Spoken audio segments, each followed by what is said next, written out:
E não é que o Alexander Bublik resolveu tirar a roupa de palhaço, levar a sério o tênis e está colhendo os resultados.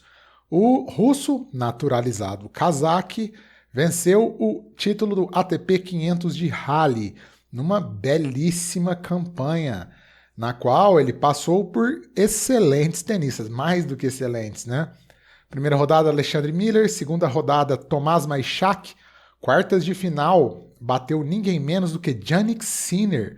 Foi a primeira derrota do Sinner para um tenista que não fosse o Alcaraz desde agosto do ano passado, quando ele perdeu do Rublev em Toronto. Desde então, o Sinner não havia perdido para ninguém, exceto para o Alcaraz. E o Sinner defendia o título de Rally o ano passado. Na semi, o Bublik bateu o Khachanov de virada e na final bateu Daniil Medvedev. Para quem o Kazakh, né, o Bublik tinha 4 jogos e 4 derrotas. Ou seja, conseguiu aí nada menos, nada mais do que acabar com uma freguesia das grandes. E mais, né, jogando muito tênis. O Bublik, que no começo do ano ficou arriscado sair do top 100, chegou ali para 85, 86 do ranking.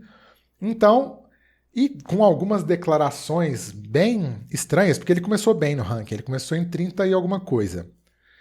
E aí ele deu aquela declaração que não deviam existir challengers, que para que jogar challenger, para que jogar ATP 250, etc.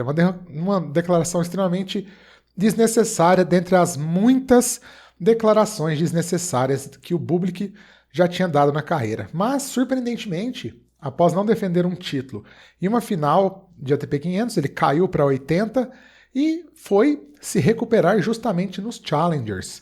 Primeiro resultado dele, depois de uma série de derrotas na primeira rodada, foi aquela final no Challenger 175 de Phoenix, na qual ele perdeu para o João Fonseca em 2 tie-breaks.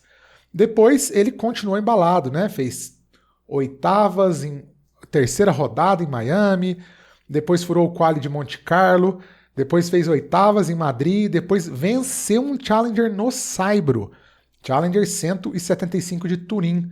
Bublik, que é um jogador de quadras bem rápidas, né? Tanto que dos 5 títulos dele, 2 em grama, 3 em quadras duras cobertas.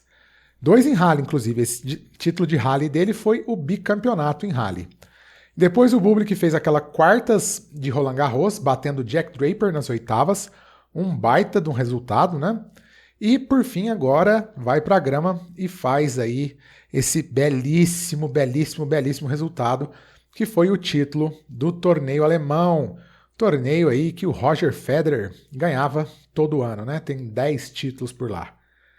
E o Bublik provando que essa postura de bobo da corte que ele tinha, que o Nick Kyrgios também tem até hoje, né? Ela não leva a lugar nenhum, né? Ela é engraçadinha para uma base de fãs, mas ao fim do dia ela só serve para justificar o próprio, não diria fracasso, né? Mas o próprio não avanço, assim, né? Esse discurso de, não gosto de jogar tênis, como era o caso do Bublik, como é o caso do Kyrgios, essa rebeldia sem causa, né? Esse antiprofissionalismo, ele não leva a lugar algum. No fim do dia, como eu estava dizendo, ele é só uma desculpa para o próprio fracasso, é isso. Né? É aquela justificativa, bom, não gosto de tênis, não gosto de treinar, e aí fica aquilo. Não, porque se eu quisesse, eu iria a lugar tal. É o que a gente chama do jogador hipotético, né? O se. O Kyrgios é um jogador hipotético. Né? Ele vai viver eternamente com o se. Porque o Bublik, agora, ele está conseguindo se concretizar. O ano passado ele já vinha jogando bem, mas esse ano ele mudou de nível, né? Desde esse Challenger de Phoenix. E aí ele está saindo do hipotético para chegar ao seu potencial real. Não sabemos. Top 20, top 15, top 10, não dá para saber. O Bublik fez 28 anos essa semana, né? Já não é um jogador jovem, mas tem lenha para queimar. Tem lenha. Foi 17 do mundo ano passado, agora vai voltar a ser 30 do mundo, salvo engano. E agora, quem sabe, ele vai poder atingir todo o seu potencial. E saindo aí dessa amadurecimento, né? O cara amadureceu, casou, teve filho, o filho está crescendo, e ele percebeu, antes tarde do que nunca, de que dava, né? De que é a sua profissão, amigo. Você tem que levar a sério, e é uma profissão que ela acaba rápido, acaba muito rápido. Né? Um tenista aí com 33, 34 anos já é um veteranaço. Tenho 34 anos, por exemplo, né? E me considero aí no meio da vida no máximo, né? Começando uma profissão nova. No tênis profissional, 33 anos, você não tem mais chance. 33 e 34 anos é dali para baixo. Então, o Bublik salvou-se a tempo, né? 28 anos ainda dá lenha para queimar, mas eu fiquei na minha cabeça, né? Sobre o Kyrgios. O Kyrgios não tem mais essa chance, né? Ele vai viver sendo o jogador hipotético para sempre, né? Ele vai ficar com essa dúvida na cabeça dele e com as desculpas, né? Que se ele quisesse chegar a lugar tal, ele chegaria. Mas a verdade é que a realidade não existe o se, não existe o se quisesse, né? Existe até onde você chegou. E o Kyrgios, ele vai ficar fadado a isso. Não dá mais tempo para o Kyrgios, né? O Kyrgios é um atleta já de 30, vai fazer 31, salvo engano, né? Ou fez 30 recentemente, que as lesões pegaram, lesões por falta de cuidado, né? Não tinha treinador, não fazia treino físico, não se cuidava, não treinava. O Bublik foi pelo caminho contrário, né? Contratou um treinador novo, se eu não me engano, ano passado, começou a treinar, começou a jogar os jogos à vera, sem dar desculpa, né? Sem ficar se auto-sabotando, e tá aí, né? Eu fiz até um vídeo colocando o Bublik como superestimado. Quem sabe agora o Bublik entre na minha lista dos subestimados, né? Pode ser que eu tenha subestimado o potencial dele, por que não? E é bom a gente queimar a língua às vezes quando se trata de uma notícia boa dessa, né? Porque o Bublik é um jogador muito interessante, muito inteligente, com muito recurso. Ele é o cara que, por muito tempo, o recurso foi a forma dele sair do jogo, né? E agora ele tá usando o recurso para vencer os jogos. E tá sendo muito mais legal de assistir do que quando ele tava jogando como o bobo da corte. Porque agora o recurso tá sendo efetivo, né? É o drible do jogador em direção ao gol, né? Não é o Kerlon Foquinha que ficava fazendo embaixadinha com a bola na cabeça. Não, né? Agora o Bublik tá fazendo os improvisos dele para vencer os jogos. E venceu o Medvedev assim, né? Venceu o Sinner dando o segundo saque por baixo, mas acima de tudo, variando muito o jogo, acelerando a bola, levando a sério, se movimentando bem, apesar de não ser um cara em forma, né? Ele tem até uma barriguinha, mas está se movimentando melhor. Enfim, né? Notícia Bublik. Nunca imaginei que fosse fazer um vídeo para falar disso do Bublik, né?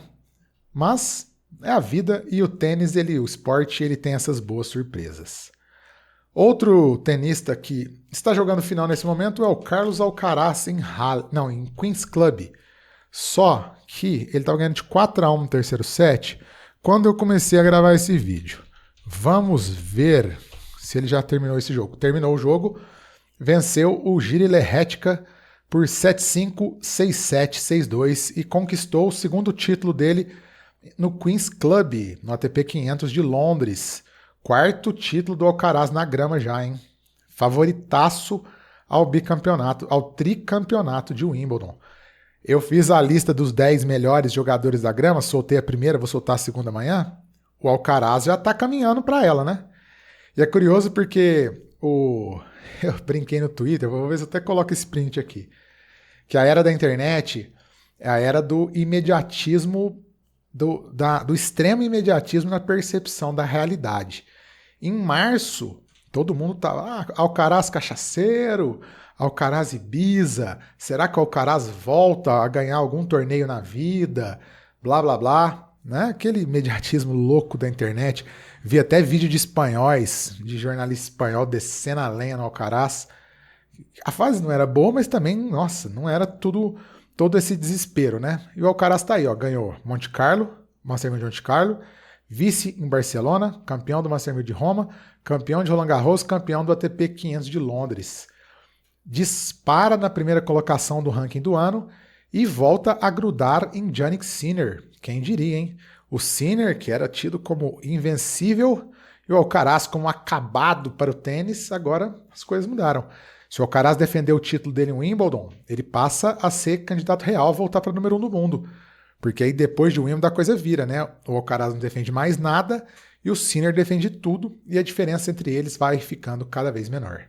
Então, pessoal, por hoje é isso, como diria o Lucas Knipe.